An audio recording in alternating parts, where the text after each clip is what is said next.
Hello viewers, 4DIYers here with another video for everyone. In this particular video here, I'll be discussing what can cause stiff or heavy steering in your vehicle. There's a variety of areas that can cause this. I'll start out with the more simple areas first, and then work my way up to more complicated and expensive repair areas. Starting out with issue number 1. First is checking your tire pressure. Low tire pressure causes excessive resistance due to higher friction, not allowing the steering to move freely. Typically, tire pressure is recommended between 30 to 35 psi. A good generic value is 32 psi, however, this can vary between vehicles and tire types. Tire pressure specific to your vehicle can be found in your owner's manual or on the information tag on your door jamb. Issue number 2. Has your vehicle been sitting for an extended period of time? Perhaps your steering components have become somewhat seized, either from rust or the lubrication has dried out. This can include anything from the steering column assembly all the way down to your ball joints or tie rods. You can use lubricating oil on some of the bushings which is found on the steering column. You may also find splines and small universal joints. These too can have lubricating oil applied.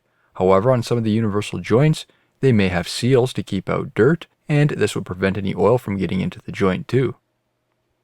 Others may have grease fittings such as ball joints or tie rods, meaning that they are serviceable components. Use a ball joint compatible grease when greasing these components and do not apply more than 3 pumps of grease.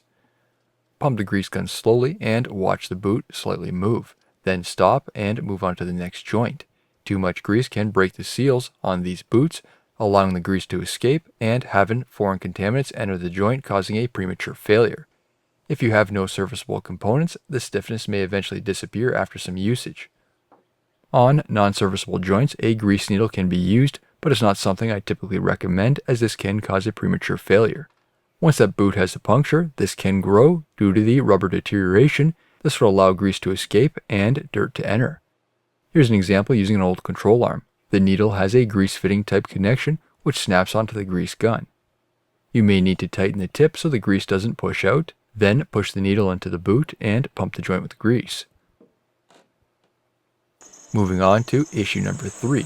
When turning the wheel, does your belt squeak or squeal? This would mean that the belt driving the power steering pump is loose. A loose belt can be caused by it being worn and stretched, which will require a replacement. The belt simply needs to be adjusted manually if your vehicle does have that adjustment, or you may have a worn tensioner, which is not maintaining sufficient pressure on the belt. Next is moving on to issue number 4. If your vehicle is equipped with power steering, your power steering fluid may be low or a replacement is required. When there is a fluid-related issue, this typically results in a whining power steering pump, but with that being said, the pump can also be failing too. The pump may whine when the vehicle is at idle and usually worsens when operating the steering. Fluid level checking procedures can vary between vehicles. There is also maintenance intervals for fluid replacements as well, and this should be outlined in your vehicle's owner's manual. When a fluid replacement is done, some vehicles are equipped with a filter which should be replaced or cleaned. Issue number 5. Improper alignment can also cause stiff steering. I do have a video explaining the suspension and steering alignment more in depth, so be sure to check it out. As a brief overview, toe angle and caster angle can affect your steering operation. Different angles can cause the steering to fight against each other, or excessive positive caster angle, while it improves straight line stability, will create harder steering operation. And finally, issue number 6. This one being the most costly would be failing components in the steering system. This could be something less costly to replace, such as a ball joint or tie rod. As mentioned earlier, these components do have rubber boots which are intended to keep lubrication in while keeping dirt out of the joint. But with time, these boots can dry out and eventually deteriorate, allowing foreign contaminants to enter, preventing the steering from operating smoothly. Beyond a boot failure, even the rotational surfaces within a joint can wear out, possibly increasing binding in the joint. As a more costly issue, you can also have a failing power steering pump, failing steering rack, or steering box, depending on what your vehicle is equipped with.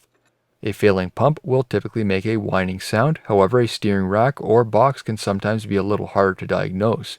You may notice excessive play when operating the steering, perhaps a grinding noise when turning, and the stiffness can be caused when internal components are binding. New videos released every week on my channel. Be sure to hit that thumbs up button. It's a huge help to me, and leave a comment below if you found this video helpful. If you're not a subscriber, be sure to also hit the subscribe button. Thank you for watching.